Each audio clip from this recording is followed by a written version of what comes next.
Hello बच्चों, let's read this question. The question says the correct statements pertaining to adsorption of a gas on a solid surface is or are.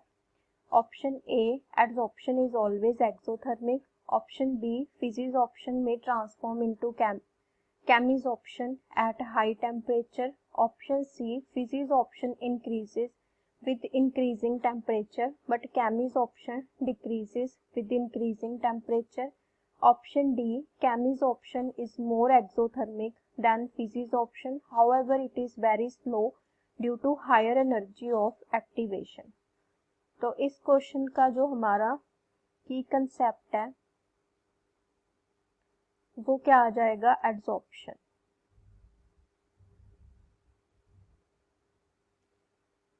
अब अगर हम बात करें adsorption की, तो adsorption क्या होती है?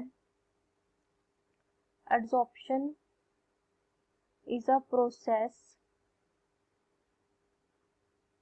which leads to the adsorption is a process which leads to the accumulation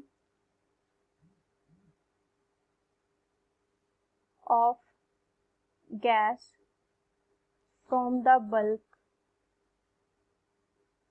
to the solid surface। तो हमारे पास क्या होता है एडसॉर्प्शन में, जो हमारा सरफेस होता है सॉलिड सरफेस, सपोज हमारा सॉलिड सरफेस है, इसके सरफेस पे जब हमारे पास गैसियस के मॉलिक्यूल्स आके अटैच हो जाते हैं तो उसको हम बोलते हैं एडसॉर्प्शन। अब जो हमारी एडसॉर्प्शन है वो टू टाइप्स की होती है। फर्स्ट होती है फिजिसॉर्प्शन और सेकंड होती है हमारी केमिसॉर्प्शन। अब अगर देखें हम तो नाम से पता चल रहा है यहाँ पे फिजिकल तरीके से एडसॉर्प्शन होगी और यहाँ पे केमिकल बॉन्ड्स इन्वॉल्व होंगे एडसॉर्प्शन में।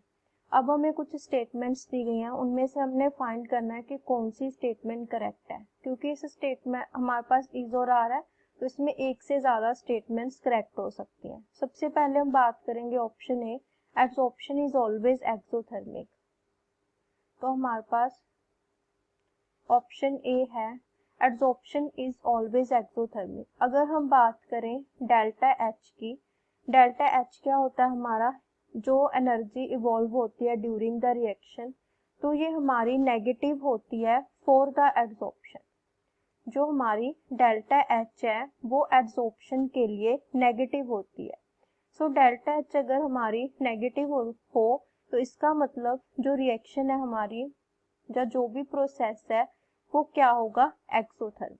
तो हमें ऑप्शन ए में यही गिवन है कि जो एडसॉर्प्शन है इट इज ऑलवेज एक्सोथर्मिक। तो दिस मीन्स जो हमारी स्टेटमेंट ए है वो करेक्ट हो गई।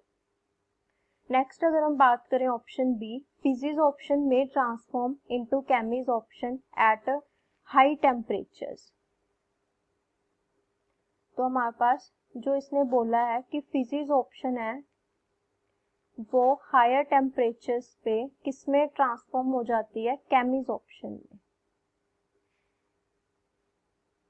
तो ये भी हमारी जो स्टेटमेंट है वो ट्रू है। कैसे? अगर हम टेम्परेचर इंक्रीज करते हैं, if temperature increases then it will provide sufficient energy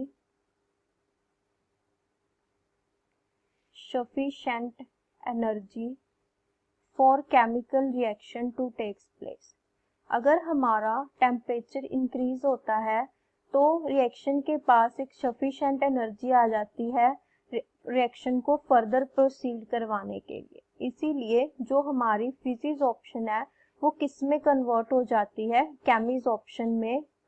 किस स्टेज पे, एट हायर टेम्परेचर्स। तो इसका मतलब जो हमारी ऑप्शन बी है वो भी क्या है, करेक्ट है। So option B is also correct. Next हमसे बोला गया है physisorption increases with increasing temperature but chemisorption decreases with increasing temperature. देखते हैं हम ये हमारी स्टेटमेंट सही है या गलत है। अगर हम बात करें फिजिक्स ऑप्शन में, तो अगर हमारा टेम्परेचर इंक्रीज होता है फिजिक्स ऑप्शन में, टेम्परेचर इंक्रीजेस, तो फिजिक्स ऑप्शन है जो हमारी वो डिक्रीज हो जाती है। इसका रीजन क्या है हमारे पास, फॉर एग्जांपल ये हमारे पास सरफेस है, इस पे वांडरवॉल्स फोर्सेस के साथ जो मॉलिक्यूल्स अटैच हैं, अगर हम टेम्परेचर इंक्रीज करते हैं तो मॉलिक्यूल्स हैं जो वाइब्रेट करेंगे और इस सरफेस को लीव करके इस सरफेस को क्या कर जाएंगे, लीव कर जाएंगे।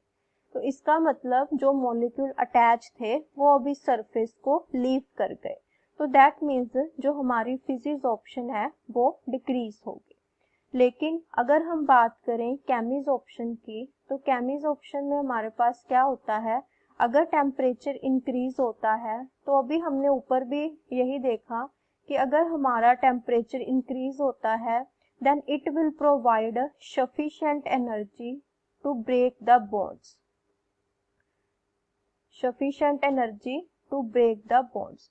अगर हमारे बॉन्ड ब्रेक होंगे तो जो एब्जॉर्प्शन है, जो मॉलिक्यूल्स है वो सरफेस पे ज़्यादा अटैच होंगे। तो इसका मतलब जो केमिज ऑप्शन है उसमें टेम्परेचर इंक्रीज करने से वो क्या हो जाती है, इंक्रीज हो जाती है।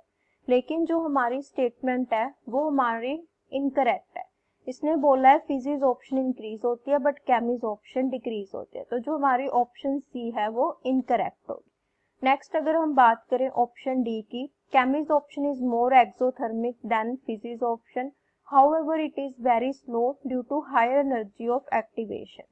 तो ये हमारी स्टेटमेंट है वो बिल्कुल करेक्ट है। क्यों? क्योंकि टेम्परेचर, अगर हम टेम्परेचर इंक्रीज करते हैं, टेम्परेचर इंक्रीज करते हैं तो फिर से हमारे पास क्या होगा, जो केमिज ऑप्शन है वो ज़्यादा एक्सटेंट तक होगी। अगर हमारी केमिज ऑप्शन ज़्यादा एक्सटेंट तक होगी तो उसमें जो डेल्टा एच की वैल्यू है वो ज़्यादा नेगेटिव होगी।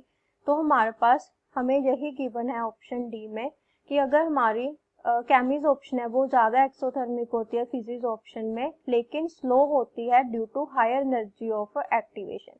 इसका क्या मतलब हुआ कि इसमें जो बॉन्ड्स ब्रेक करने के लिए एनर्जी ज़्यादा चाहिए, इसीलिए जो प्रोसेस स्लो होता है लेकिन एक्सोथर्मिक होता है। तो जो हमारी ऑप्शन डी है वो भी करेक्ट होगी। तो हमारे पास करेक्ट ऑप्शन कौन कौन सी आएगी, A, B and D. So A, B, D and are correct options. Hope you understand. Best of luck.